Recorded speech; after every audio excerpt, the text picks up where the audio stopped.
गहरे जंगलों के किनारे बसा एक छोटा सा गांव नंदीवन, जहां की मिट्टी में कहानियां सांस लेती थीं और हवाओं में पुरखों के गीत गूंजते थे।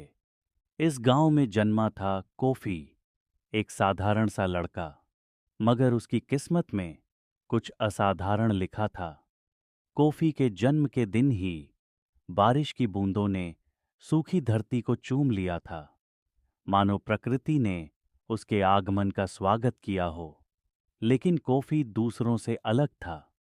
वह सुन सकता था उन आवाजों को जिन्हें और कोई नहीं सुन सकता था। जब वह 4 साल का था, तब पहली बार उसने गांव के बीचों बीच खड़े प्राचीन बाओबाब वृक्ष की फुसफुसाहट सुनी। समय बदल रहा है कोफी, अंधकार आ रहा है। शुरुआत में उसने सोचा कि यह उसका भ्रम है, मगर जैसे जैसे वह बड़ा हुआ, पेड़ की आवाजें और स्पष्ट होती गईं। वह कहानियां सुनता, पुराने राजा महाराजाओं की, गांव की उत्पत्ति की और उन तबाहियों की जो गलत फैसलों के कारण आईं। सूखा और संकट वर्षों बाद जब कोफी 16 साल का हुआ, गांव पर एक भयानक संकट आ गया। लगातार 3 वर्षों से बारिश नहीं हुई थी। खेत सूख गए थे, कुएं खाली हो चुके थे और भूख से बेहाल गांव वाले देवताओं की प्रार्थना में लीन थे। इसी बीच एक रात कोफी ने बाओबाब की आवाज फिर सुनी। इस बार यह एक चेतावनी थी। सूखा अभी खत्म नहीं हुआ। यदि गांव वाले जल्दबाजी में कोई गलत निर्णय लेंगे तो विपत्ति और बढ़ जाएगी। कोफी ने यह संदेश गांव के प्रधान सरपंच बलदेव और बाकी बुजुर्गों तक पहुंचाने की कोशिश की, मगर उन्होंने उसकी बातों को सिर्फ एक बचपना कहकर टाल दिया। पेड़ इंसानों से बात नहीं करते कोफी, यह तुम्हारी कल्पना है, बलदेव हंसते हुए बोले। पर कोफी को पता था कि यह कोई साधारण चेतावनी नहीं थी। अनजाना खतरा उधर गांव के कुछ प्रभावशाली लोगों ने तय कर लिया कि बारिश न होने का कारण पुराने रीति रिवाजों की अवहेलना है। उन्होंने निर्णय लिया कि गांव को बचाने के लिए एक बलि देनी होगी, और इसके लिए उन्होंने चुना एक मासूम बच्चे को। कोफी यह सुनकर कांप उठा। बाओबाब की कहानियों में उसने सुना था कि कैसे अंधविश्वास इंसान को बर्बाद कर सकता है। उसे कुछ करना था। रात की परछाइयां। अगली रात जब पूरा गांव बलि की तैयारी में था, कोफी चुपके से बाओबाब के पास गया। अब मैं क्या करूं? उसने धीरे से पूछा। पेड़ की पत्तियां सरसराईं और अचानक कोफी को एक रहस्यमयी सुरंग दिखाई दी जो पेड़ की जड़ों के नीचे जाती थी। असली सत्य तुम्हारे पैरों के नीचे छिपा है कोफी। क्या वह इस सुरंग में प्रवेश करेगा? क्या वहां उसे गांव को बचाने का कोई तरीका मिलेगा? और क्या वह समय राते गांव वालों को रोक पाएगा? बिजली की तेज चमक से पूरा गांव कुछ पलों के लिए उजाले में नहा गया। बाओबाब की शाखाएं हिल रही थीं और हवा में गूंजती उसकी सरसराहट को अब सिर्फ कोफी ही नहीं, बल्कि कई गांव वालों ने भी महसूस किया। तभी एक जोरदार गर्जना हुई और पेड़ की सबसे मोटी टहनी टूटकर जमीन पर गिर गई। उसी समय जमीन में हल्की दरारें पड़ गईं और कुछ दूर स्थित सूखा कुआं एक तेज धमाके के साथ धंसने लगा। गांव वाले घबरा गए। सरपंच बलदेव के चेहरे का रंग उड़ गया। कुछ पल पहले जो लोग कोफी की बातों का मजाक उड़ा रहे थे, वे अब डरे सहमे खड़े थे। कोफी ने आगे बढ़कर गांव वालों की ओर देखा और कहा, यह बाओबाब की चेतावनी है। यह पेड़ सदियों से हमारे पूर्वजों की कहानियां और ज्ञान संजोए हुए हैं। ये हमें रोकना चाहता है। अगर हमने फिर से वही गलती की तो इस बार गांव का नाश निश्चित है। गांव में खलबली मच गई। कुछ लोग सहम गए, जबकि कुछ अब भी उलझन में थे। तभी बाओबाब की एक और शाखा से एक पत्थर जैसी चीज नीचे गिरी। कोफी ने झुककर उसे उठाया और चौंक गया। यह कोई साधारण पत्थर नहीं था, बल्कि पुराने समय का तांबे का सिक्का था, जिस पर कुछ अजनबी लिपि में खुदाई की गई थी। गांव के सबसे बुजुर्ग व्यक्ति दादू मालन, जिन्होंने कई पीढ़ियां देखी थीं, आगे आए और सिक्के को ध्यान से देखा। उनकी आंखें हैरानी से फैल गईं। यह सिक्का हमारे पूर्वजों के समय का है। यह वही काल है जब आखिरी बार बलि दी गई थी। इसके बाद पूरा राज्य खत्म हो गया। उनकी आवाज कांप रही थी। गांव वाले अब पूरी तरह सहम चुके थे। कुछ ने अपनी जलती मशालें जमीन पर गिरा दीं और कुछ ने चुपचाप बलि की वेदी से दूरी बना ली। अचानक हुआ चमत्कार। कॉफी को महसूस हुआ कि बाओबाब अब शांत था, जैसे वह अपने संदेश को पहुंचा चुका हो। तभी ठंडी हवा चली और आसमान में हलचल होने लगी। अचानक एक मोटी बारिश की पहली बूंद कॉफी के गाल पर गिरी। गांव वालों ने ऊपर देखा। बादल घने हो गए थे और पानी बरसना शुरू हो चुका था। पूरे गांव में हलचल मच गई। बच्चे खुशी से नाचने लगे और बूढ़े आसमान को देख आंसू बहाने लगे। यह किसी चमत्कार से कम नहीं था। जो गांव 3 साल से पानी की एक बूंद के लिए तरस रहा था, वहां अब आसमान खुलकर बरस रहा था।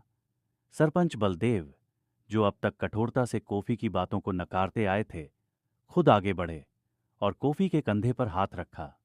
उनकी आवाज भारी थी। हमसे गलती हो रही थी कॉफी। हमने तुम्हारी बात नहीं मानी, लेकिन तुम डटे रहे। आज अगर यह गांव बचा है तो सिर्फ तुम्हारी वजह से। बारिश तेज हो गई थी। बाओबाब की टहनियां हौले हौले झूल रही थीं, मानो वे भी खुशी मना रही हों। कॉफी ने पेड़ की ओर देखा और धीमे से फुसफुसाया, धन्यवाद मेरे पुराने मित्र। उस रात गांव वालों ने पहली बार कॉफी को सिर्फ एक सपनों में खोया रहने वाला लड़का नहीं, बल्कि गांव के रक्षक के रूप में देखा। सूखी धरती पर गिरकर उसे जीवन दे रही थीं। गांव वालों की आंखों में खुशी के आंसू थे। नंदीवन के लिए यह एक नई शुरुआत थी, लेकिन कॉफी के दिल में एक अजीब सी बेचैनी थी। उसने बाओबाब की फुसफुसाहट को गौर से सुना। इस बार कोई चेतावनी नहीं थी, मगर हवा में एक असामान्य भारीपन था। ऐसा लग रहा था मानो पेड़ कुछ कहना चाहता था, लेकिन कह नहीं पा रहा था। तभी अचानक दूर जंगल से एक तेज गर्जना सुनाई दी। गांव वाले ठिठक गए। बारिश के बावजूद जंगल की ओर से उठता धुआं साफ दिखाई दे रहा था। किसी अनहोनी की आहट थी। अज्ञात शत्रु कॉफी ने बूढ़े मालन दादू की ओर देखा। उन्होंने चिंता भरी निगाहों से जंगल की ओर इशारा किया। ये कोई शुभ संकेत नहीं है कॉफी। बाओबाब ने तुम्हें बारिश के संकट से बचाया, लेकिन शायद असली खतरा अब आ रहा है। तभी गांव का एक युवा लड़का तनु हांफता हुआ वहां पहुंचा। उसके चेहरे पर डर साफ झलक रहा था। जंगल में अजनबी लोग देखे गए हैं। वे भारी हथियारों और मशालों के साथ हमारी ओर बढ़ रहे हैं। गांव में सनसनी फैल गई। लोग घबराने लगे। कॉफी ने तेजी से बाओबाब की ओर देखा। अब वह समझ चुका था कि बारिश तो एक संकट था, मगर असली चुनौती कुछ और थी। वह पेड़ की ओर झुका और धीरे से पूछा, अब क्या करना होगा? तेज हवा चली और बाओबाब की जड़ों के पास की मिट्टी हटी, जिससे एक पुरानी पत्थर की मूर्ति बाहर आ गई। यह किसी योद्धा की मूर्ति थी, जिसके हाथ में दोनों तरफ धार वाली तलवार थी। गांव के बुजुर्गों ने इसे देखते ही कहा, यह तो हमारे पूर्वजों का प्रतीक है। यह वही तलवार है जिससे हमारे गांव के रक्षक लड़ते थे। कॉफी समझ गया, बाओबाब उसे लड़ने का संकेत दे रहा था। अब सवाल यह था कि ये अजनबी कौन थे? क्या वे गांव पर हमला करने वाले थे? और क्या कॉफी और उसके गांव वाले खुद को बचा पाएंगे? गांव में सन्नाटा छा गया। बारिश अब हल्की हो चुकी थी, लेकिन दूर जंगल से उठता धुआं और तनु की खबर ने सबके दिलों में डर भर दिया था।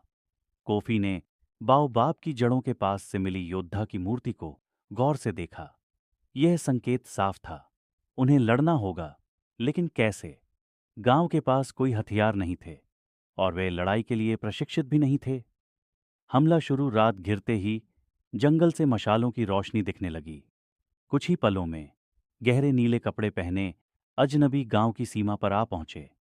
उनके चेहरे नकाब से ढके हुए थे और उनके हाथों में भाले और तलवारें चमक रही थीं। उनके नेता ने आगे बढ़कर ऊंची आवाज में कहा, यह गांव अब हमारा है। अगर तुम बिना विरोध किए इसे छोड़ दो तो तुम्हारी जान बख्श देंगे। गांव वालों में दहशत फैल गई। बुजुर्ग और बच्चे घबरा गए, लेकिन कॉफी की आंखों में एक अलग ही आग जल रही थी। बाओबाब का आशीर्वाद। कॉफी ने गहरी सांस ली और बाओबाब के तने पर हाथ रखा। उसने महसूस किया कि पेड़ से एक हल्की कंपन निकल रही है। तभी पेड़ की कुछ जड़ें जमीन से बाहर आईं और गांव के चारों ओर घेरा बनाने लगीं।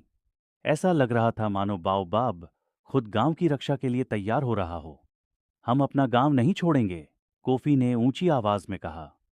अजनबी सैनिक हंसे, लेकिन तभी तेज हवा चली और बाओबाब की शाखाओं से भारी फल और लकड़ियां टूटकर गिरने लगीं। गांव वालों ने उन्हें उठाया और जल्दी से भाले और हथियार बना लिए। अब गांव के पुरुष और महिलाएं भी खड़े हो गए। वे पहले कमजोर महसूस कर रहे थे, लेकिन बाओबाब का यह चमत्कार देखकर उनमें भी हिम अजनबी सैनिकों ने हमला करने की कोशिश की। लेकिन बाओबाब की जड़ों और गांव वालों की हिम्मत ने उन्हें पीछे हटने पर मजबूर कर दिया। जैसे ही गांव वालों ने संगठित होकर लड़ाई शुरू की, अजनबी डर गए। एक के बाद एक वे भागने लगे। उनका नेता घायल हो चुका था और उसने अंतिम बार गांव की ओर देखा, फिर जंगल में गायब हो गया। नई सुबह, नया युद्ध खत्म हो चुका था। गांव वालों ने कोफी को घेर लिया। उनकी आंखों में गर्व और आभार था। सरपंच बलदेव ने आगे बढ़कर कहा, कोफी, तुम सिर्फ इस गांव के भविष्य नहीं हो, बल्कि इसके रक्षक भी हो। हमने तुम्हारी बातों को कभी गंभीरता से नहीं लिया, लेकिन आज तुमने सिद्ध कर दिया कि सच्ची शक्ति ज्ञान, हिम्मत और विश्वास में होती है। बाओबाब अब शांत था। उसकी शाखाएं हल्की हवा में हिल रही थीं, मानो वह भी मुस्कुरा रहा हो। उस दिन के बाद नंदीवन की कहानियों में कोफी सिर्फ एक लड़का नहीं, बल्कि बाओ